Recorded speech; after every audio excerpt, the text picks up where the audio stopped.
मित्रों, हम लोगों ने इस दौरान अपने कई साथियों को खोया है, अलग अलग सेक्टर के। उसमें राजनेता भी हैं, उसमें नौकरशाह भी हैं, उसमें समाज जीवन के विभिन्न क्षेत्रों में कार्य करने वाले विभिन्न विभूतियां भी हैं, और उसमें हमारे मीडिया से जुड़े हुए भी विभिन्न तबके से जुड़े हुए, मीडिया से जुड़े हुए हमारे रिपोर्टर, पत्रकार, बहुत सारी जगह संपादक, सह संपादक, अलग अलग कैटेगरी से जुड़े हुए, मीडिया से जुड़े हुए बंधुगण भी इसकी चपेट में आए। उन सभी शोक संतप्त परिजनों के प्रति संवेदना व्यक्त करने के साथ साथ उनके प्रति संवेदना के साथ सरकार का एक संबल जब खड़ा होता है, समाज उनके साथ जब खड़ा होता है, यह सच है कि हम जो दिवंगत हुए हैं उनकी पूर्ति नहीं कर सकते, उनकी कमी की पूर्ति कभी नहीं हो सकती, लेकिन समाज का सपोर्ट उनके लिए एक संबल होता है, उन्हें आगे बढ़ने के लिए, चुनौतियों से जूझने के लिए एक प्रेरणा होती है, और उस संबल के रूप में समाज को खड़ा होना होगा, पूरे समाज को खड़ा होना पड़ेगा एक साथ। और इसीलिए सरकार ने समय समय पे अलग अलग कार्यक्रम और घोषणाएं भी की, जैसे जो बच्चे अनाथ हो गए थे इस दौरान, उन लोगों के लिए भी हम लोगों ने मुख्यमंत्री बाल सेवा योजना प्रारंभ की। ऐसे परिवारों को, ऐसे बच्चों को जिन्होंने अपने माता पिता दोनों को खोया है, लगभग 200 के आसपास ऐसे बच्चे थे, उन बच्चों की व्यवस्था,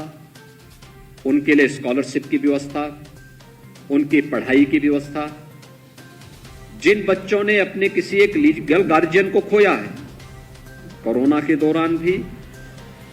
चाहे वह कोविड हो, नॉन कोविड हो, उन सब के लिए भी सरकार ने एक व्यवस्था प्रारंभ की, और उन सभी लोगों को सहयोग देने के साथ साथ उनकी आगे की व्यवस्था भी सरकार निभा रही है। निराश्रित हुई महिलाओं के लिए भी सरकार एक नई योजना के साथ आ रही है, और आज यहां पर पत्रकार मित्रों के साथ इस दौरान जिस प्रकार की चीजें घटित हुई, सामान्य जीवन में हम लोग अपने अपने फील्ड में काम करेंगे। मीडिया का काम है समाज के एक सजग प्रहरी के रूप में सरकार का ध्यान ज्वलंत मुद्दों की ओर आकर्षित करना, और कार्य मीडिया अपने तरीके से, अपनी भाषा में अपने अनुरूप करती है। मैं आभारी हूं माननीय रजत शर्मा जी का कि आज उन्होंने अपना समय दिया है,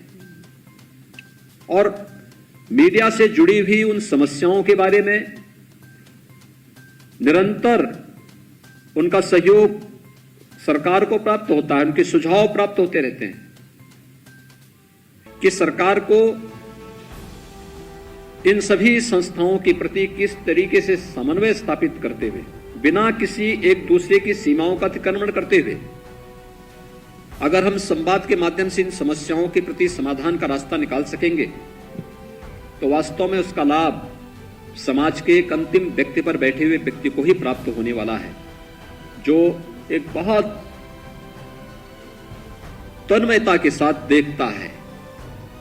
क्या क्या कोई मेरे लिए भी सोच रहा है। और वह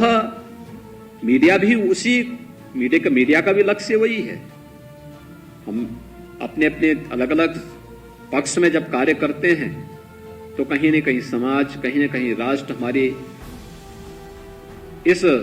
ध्येय का हिस्सा होता है और उस अभियान का हिस्सा होता है। और स्वयं सामान्य श्री रजत शर्मा जी ने मीडिया के सामने अपने कुछ मानक और कुछ आदर्श भी गढ़े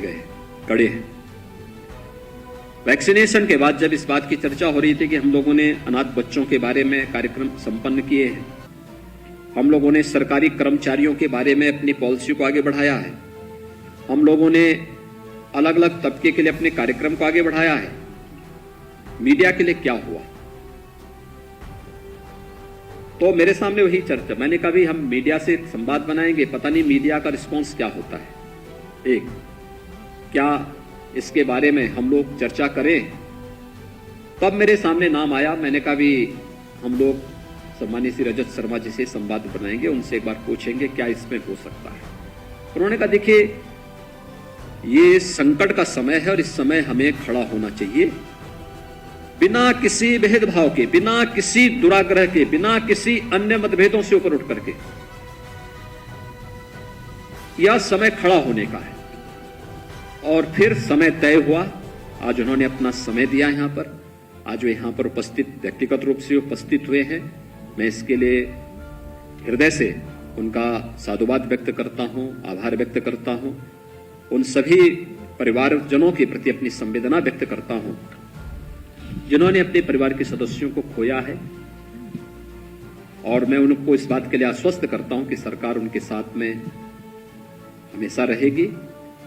बहुत सारी स्कीम है जिसको लेकर के आगे आने वाले समय में हम आगे बढ़ने वाले हैं,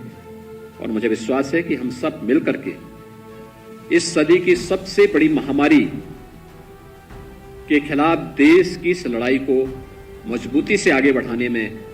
और प्रत्येक तबके के नागरिकों को संबल प्रदान करने में सहभागी बनेंगे। मैं आज के इस अवसर पर उन सभी परिवारजनों के प्रति अपनी संवेदना व्यक्त करता हूं। दिवंगत आत्माओं को अपनी सरकार की ओर से, देशवासियों की ओर से विनम्र श्रद्धांजलि अर्पित करता हूं। धन्यवाद। जय हिंद। उत्तर प्रदेश और उत्तराखंड की तमाम छोटी बड़ी खबरों के लिए देखते रहिए समाचार उत्तर प्रदेश उत्तराखंड, खबरों की दुनिया। जुड़ने के लिए चैनल को सब्सक्राइब करें और लेटेस्ट न्यूज अपडेट के लिए बेल आइकन दबाएं।